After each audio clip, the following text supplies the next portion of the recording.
Nesse sábado, 19 de novembro, eu tenho a oportunidade de novo de Multimês chegar até a sua casa, ou mesmo você que está vendo pelo YouTube, ou está recebendo como uma mensagem de WhatsApp. Você que nem se inscreveu, mas alguém com o desejo de evangelizar faz com que nesse minuto de fé eu possa estar contigo, meditando um pouco do Evangelho de hoje, não a sua complexidade, muito pelo contrário, mas aquilo que de fato ele tem a falar como uma semente, como algo certeiro ao nosso coração e à realidade que a gente está vivendo hoje. Vamos ouvir então o Evangelho de São Lucas, no seu capítulo 20, versículos de 27 a 40. E diz assim: alguns saduceus que negam a ressurreição aproximaram-se de Jesus e perguntaram-lhe: Mestre, Moisés prescreveu, se alguém morrer e deixar mulher, mas não deixar filhos, case-se com ela, o irmão dele, e dê a descendência a seu irmão. Ora, havia 7 irmãos. O primeiro dos quais tomou uma mulher, mas morreu sem filhos. Casou-se com ela o segundo, mas também ela morreu sem filhos. Por fim, morreu também a mulher. Na ressurreição, de qual deles será a mulher? Porque os 7 a tiveram por mulher.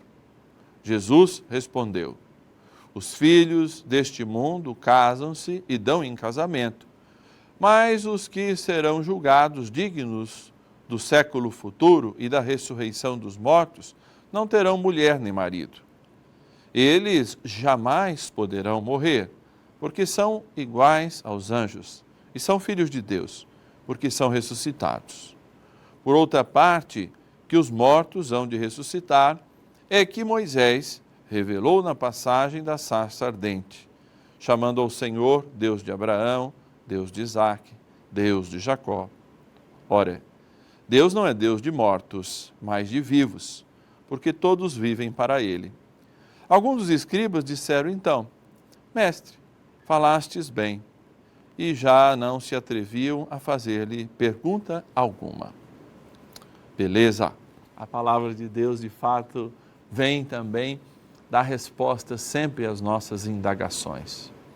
É interessante que o texto, certamente por um copista, lembrou-nos que os saduceus eram um time de judeus, né? Um segmento judaico, como os fariseus, enfim, eram outros. E haviam, sim, outros dentre esses seguidores. Os zelotas, por exemplo, eu me lembro como sendo mais um deles nesse momento. Mas é muito interessante que a pergunta daqueles que não acreditam é justamente para colocar em dúvida. Olha, casou-se com 7 irmãos para cumprir a lei mosaica.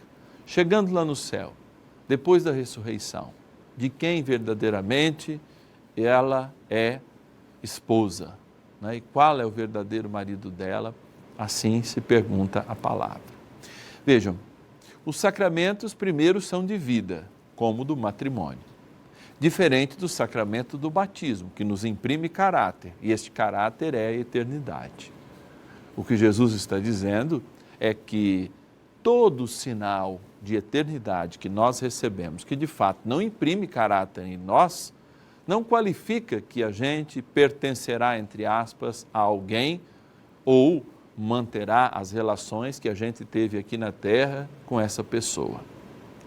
O que de modo muito simples Jesus está dizendo é que no céu isso não vai importar. Vai importar sim a história que nós vivemos, momentos de partilha, mas não justamente o que se torna sacramentalmente, que é o sacramento do matrimônio, um sinal da junção carnal no projeto de início de uma família. Padre, então nós estamos falando que existem relações, existem de fato sinais de Deus que cessam com a morte? Sim, a própria palavra de Deus, no momento em que a gente experimenta, fica muito evidenciada na celebração do sacramento do matrimônio, que é por toda a vida, não é? É por toda a vida que quereis, né? Ou até que a morte os separe, como a gente ouve. Mas é interessante que no final do texto, Jesus ainda evidencia algo mais importante, ao meu ver, do que essa relação moral ou dentro do sacramento do matrimônio, como a gente fala. Ao falar para os saduceus que Deus não é Deus de mortos. E por isso os apelidos dados ao Senhor, justamente por aqueles homens que experimentaram a fé, é que o Deus da vida, de Abraão, de Isaac, de Jacó, não pode jamais ser o Deus dos mortos. No início do mês, nós vivemos justamente que período? O período em que a gente celebrou os finados e também o Dia de Todos os Santos. De um modo muito especial, no Dia de Todos os Santos, a gente celebra um discipulado. Aquele discipulado que se inicia no dia do nosso batismo, que continua quando a igreja que milita aqui na terra, que tem essa impressão de caráter, lá no purgatório. Mas também se encontra aqueles e aquelas que já estão no céu, na comunhão dos santos. A igreja militante encontra a igreja padecente e encontra também a igreja gloriosa dos santos. Somos nós nessa caminhada de um Deus que não é Deus dos mortos. Por isso, levanta e anda, esperança. Nós somos do Deus da vida, do Deus da ressurreição. Te espero no próximo sábado.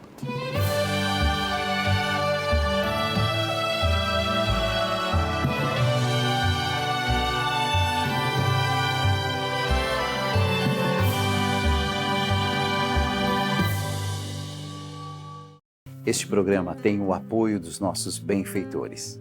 Seja você também um benfeitor evangelizando conosco. Ligue para 11 4200 8080.